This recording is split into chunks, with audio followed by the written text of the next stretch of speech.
만일 감사 호르몬이 있다면 운동을 통해 그것이 분비될 수 있다. 나는 CBS 라디오 방송인으로 사회생활을 시작하여 몇 년 동안 운동과 건강 관련 코너를 진행했다. 운동을 집중적으로 하면 혈액에 엔돌핀이 흘러들어 감정 상태가 바뀐다. 감정의 화학적 원인과 결과를 다룬 최근의 연구 결과들도 운동과의 관련성들을 보여준다. 스트레스를 받으면 카이뉴레인이라 불리는 물질이 혈류에 증가하여 뇌로 전달된다. 그러면서 우울증을 일으키는 해로운 염증이 생길 수 있다. 최근 스웨덴의 연구자들은 운동을 하면 카이뉴레인을 없애는 화학물질이 근육에서 대량으로 방출된다는 사실을 발견했다. 그러니 근육을 움직이면 우울함을 막아주는 화학적 순환이 형성된다.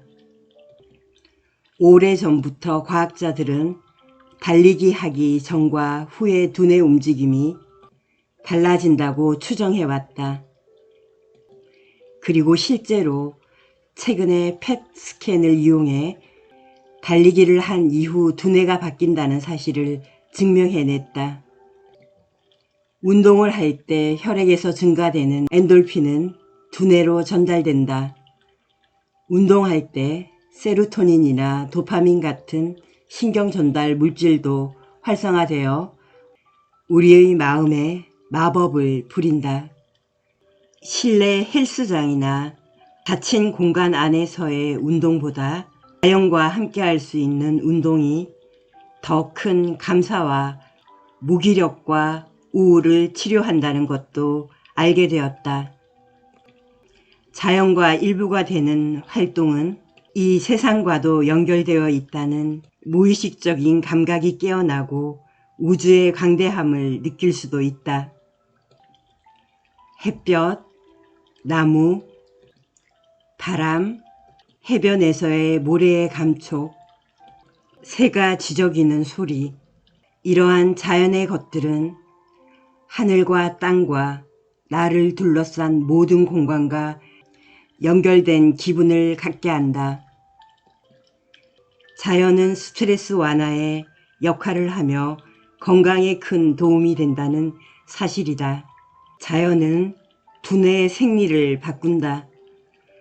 아름다운 자연 환경 속에 있을 때 사람들의 기분도 좋아지는 것으로 나타났다. 자연과 상호작용하면 내가 우주에 속해 있다는 유대감이 증가한다. 숲속에 있거나 꽃이 소담하게 핀 들판을 거닐면 흥미로움과 심미적 즐거움을 느끼게 될 뿐 아니라 감각도 자극된다. 자연에서 걸을 때는 마음이 안정되고 유대감을 느끼고 안정된 두뇌 상태에 이르게 된다. 자연에서 행복을 증진시키고 감사와 행복도 자라나게 된다. 우리는 자연 속에 있을 때 마음이 느긋해지고 격한 감정에 휩싸이지 않으며 깊은 생각을 하게 된다고 본다. 그래서 자연 환경은 부드러운 매력을 지녔다고 묘사한다.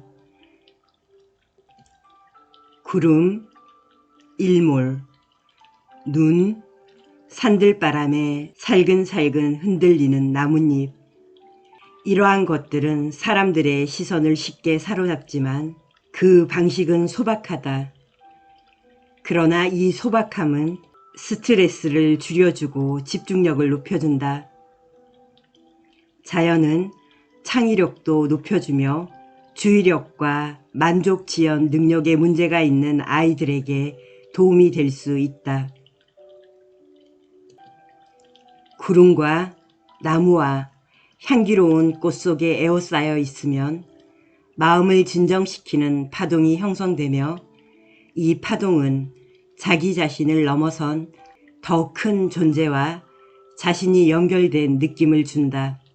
자연 속에 있으면 전두엽 피질이 휴식을 취하게 된다는 사실이 보고되기도 하고, 사무실 창문에서 나무나 자연 경관이 보이는 사람들은 그렇지 못한 사람들에 비해 더 건강하고 자기 일을 더 좋아하며 삶에 대한 만족도가 더 높다는 사실이 보고되고 있다.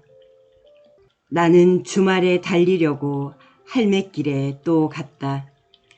내가 들은 과학적 설명은 내가 느낀 감정과 딱 들어맞았다. 긍정적인 감정이 자연스럽게 흘러나왔기에 나는 그 무엇도 생각할 필요가 없었다. 감사 일기를 쓸 때처럼 내가 우주에 연결된 느낌이 들었고 살아있음에 감사를 느꼈다. 강가에 멈추어 서서 한참 동안 가만히 서 있었다. 내 발끝에서 형성된 미미한 소용돌이와 벨벳처럼 바위를 뒤덮은 초록색 이끼에 매료된 채 친구와 대화를 나눴다. 루이는 지난 30년 동안 매일 자연 속에서 카메라에 초점을 맞췄다. 그가 수년 동안 집중적으로 작업한 기간에 저속으로 촬영한 영상들은 경이롭다. 꽃이 피고 버섯이 펼쳐지고 고치에서 나비가 나오고 나무가 하늘을 향해 점점 자라는 영상들이다.